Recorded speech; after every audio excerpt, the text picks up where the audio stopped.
Very good morning to all my dear students, and welcome to the lecture number 2 in the subject of solid state physics. In the last lecture, we have discussed the fundamental concepts of solid, common phases of matter. We have seen some of the pictures on the basis of crystal. We also discusses classification of solid, its categories with their example. In the last lecture, I suggested and informed you that the crystal structure related study is very important and key point in the area of nanotechnology and material science researcher. And I spend the today's lecture we are going to discuss is on the topic of crystal, lattice, basis, primitive unit cell and translational vector. In the last lecture, I already spoke about the definition of crystal structure. Logically, when identical group of atoms or ions or molecules are attached to each lattice point is called crystal structure. Mathematical representation of the relative position of all atoms or ions in an ideal crystal. And the crystal is a solid in which the component of atoms are arranged in a three-dimensional periodic manner. This is all about the crystal structure. If you ask a physics student or chemistry student or any other faculty related to physicist and your question is what is a crystal, they will say without any hesitation that there is a combination of lattice and basis, or in short they will say crystal is equal to lattice plus basis. But it is very important to realize or understand the concept of lattice and basis. I will explain you the lattice with the help of very easy example. Let us look the picture. What you observe here, what this slide indicates, we have observed this is the structure of a blueprint of home. I again tell you, if you clear the concept regarding the topic of lattice, this is very basic example. Okay, so that blueprint indicates a hypothetical structure of that particular home that can be represents the wall, window, door, kitchen and other corner points may indicates. If we make that wall of that particular points, then we will get a hypothetical structure in the form of 3D shape of home. The same thing is applicable in the concept of lattice as well. Look at inside this slide. In this slide, we are getting 6 dots which arranged in a one point array. Means all the points which have identical surrounding. This type of arrangement shows 1D Bravais lattice. In solid state physics, one usually encounters lattice which exhibits a discrete translational symmetry. If the points or dots which arranged in two-dimensional or three-dimensional space with each point having identical surrounding is known as crystal lattice or space lattice. Look, we will see the next slide, and from this slide we can observe how two-dimensional Bravais lattice indicates.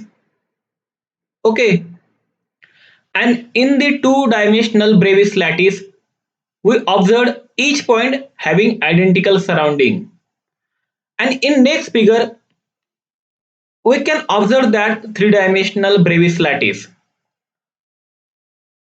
So now let's start the concept of translational vector. In the year of 1848, Brevis introduced the concept of space lattice, and after that, for more clarification, we have considered the translational vector and the distance between the two successive points along x-axis be a point, along y-axis be a B point, and along z-axis be a C point. Thus, the vectors a bar, vector b, and vector c are known as translational vector. As shown in figure A, the figure A indicates translational operation repeats an object infinite number of times in one direction. Therefore, using such a operation, one-dimensional periodic array can be obtained. Hence, it operation of representation of translational vector t bar is equal to a bar. This is called a linear lattice also. In figure B, we consider a two-dimensional square array of points. In this case, A is combined with another translational B. Then two-dimensional array is obtained, and the corresponding collection of points shows in figure B is called two-dimensional lattice or plane lattice also. However, the translational vector represents in the two-dimensional lattice is in the mathematical way vector t is equal to n1 vector a plus n2 vector b, where here we can consider n1 and n2 as an arbitrary integer, and vector a and vector b are called translational vector. Let us discuss in three-dimensional lattice. Look at inside the picture. The last figure, that is figure C, indicates if the plane pattern having repetition interval vector A and vector B is combined with a third non-coplanar translational vector C, then the three-dimensional array is obtained. And this is three-dimensional array collection of points is called three-dimensional or a space lattice. The important features of the space lattice is that any one point is identical with any other identical points in the lattice, and this can be visualized by considering vector A, vector B, and vector C as a translational vector. Therefore, in space lattice case, the translational vector represents vector t bar is equal to n1 vector a bar plus n2 vector b bar plus n3 vector c bar, where in this mathematical equation the n1 and n2 and n3 are known as arbitrary integer, and vector a bar, vector b bar, and vector c bar are called translation vector.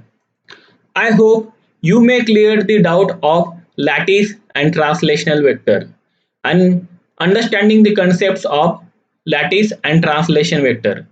So let us discuss about the topic of basis. So what is meant by basis? Basis have an another name is nothing but a motif. And if we discuss about the simple definition of basis, so basis is a crystal structure is formed only when a group of atom or molecule is attached identically to each lattice point.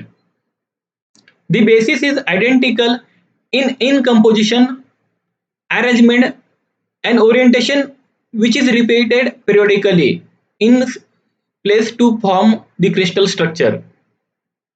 We could have a basis of a single atom as well as a basis of a complicated.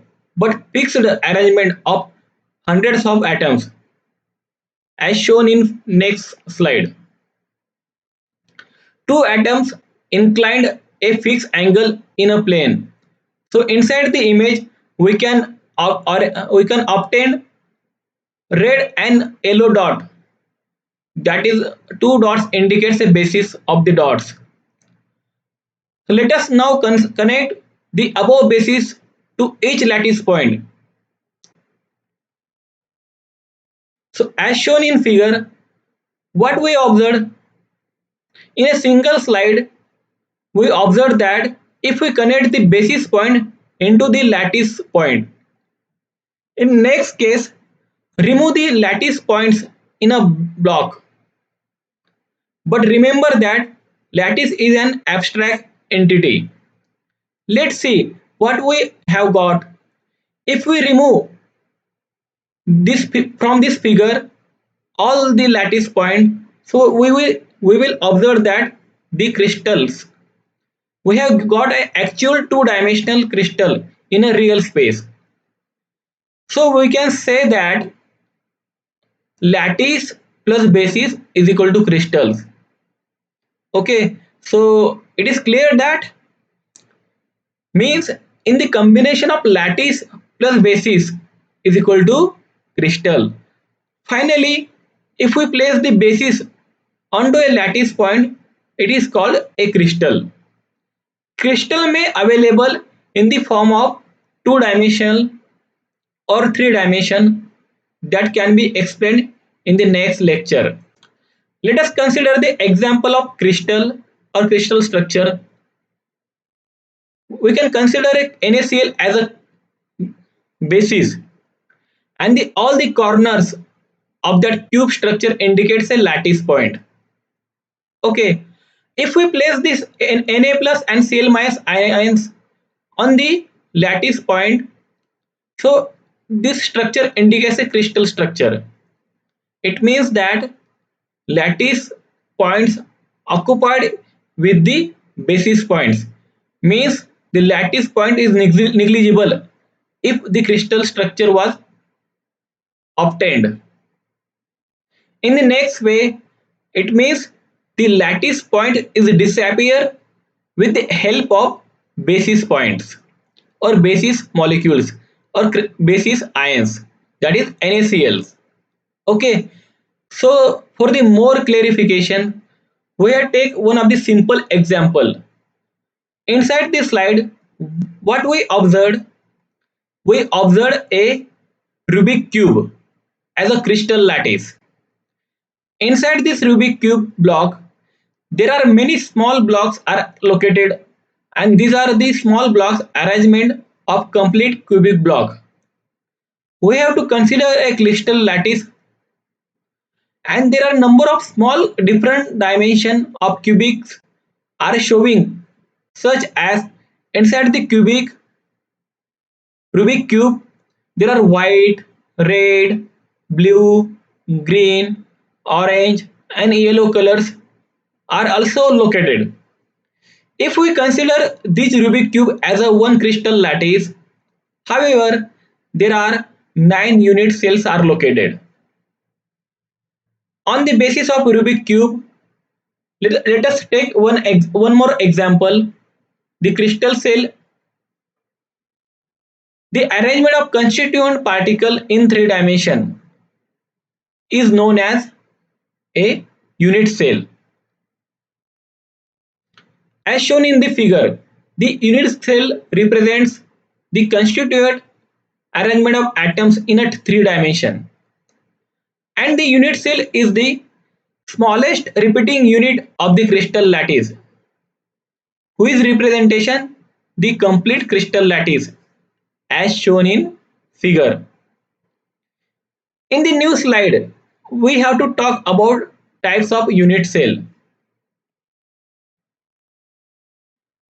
Basically, there are two types of unit cells represents, and that type is primitive unit cell and another is non-primitive unit cell. I already spoke, the choice of unit cell is not unique. In primitive unit cell, the parallelepiped defined by translation vector A, vector B and vector C as the shortest possible side along three crystallographic axes of X, Y, Z is called primitive unit cell. Generally, in our mind, the question arises that why unit cell are called a primitive unit cell? And the answer is in primitive translational vector are used to construct a unit cell, then it is called a primitive unit cell.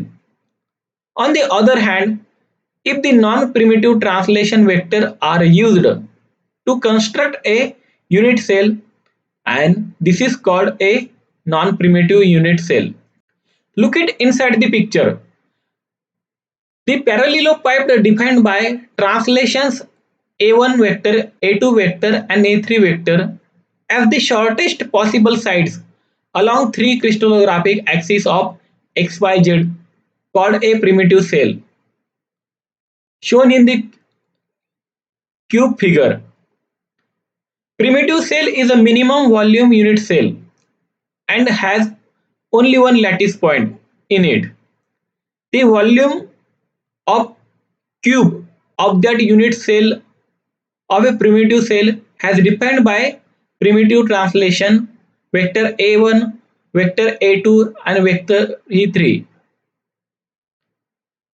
and the cube volume of that unit cell represents mod of A1 vector into A2 vector dot A3 vector as shown in the equation number 1, and this equation indicates the cube of volume of that unit cell in the way of elementary vector analysis.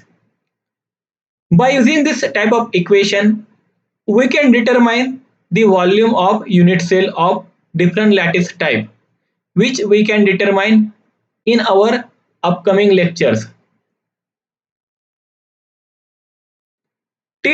Till this topic, I hope that you might be understand the today's lecture and clear the concept of lattice, basis, translation vectors and primitive unit cell.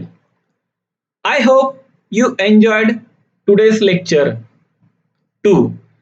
See you again with a new topic with new concepts. Then, goodbye.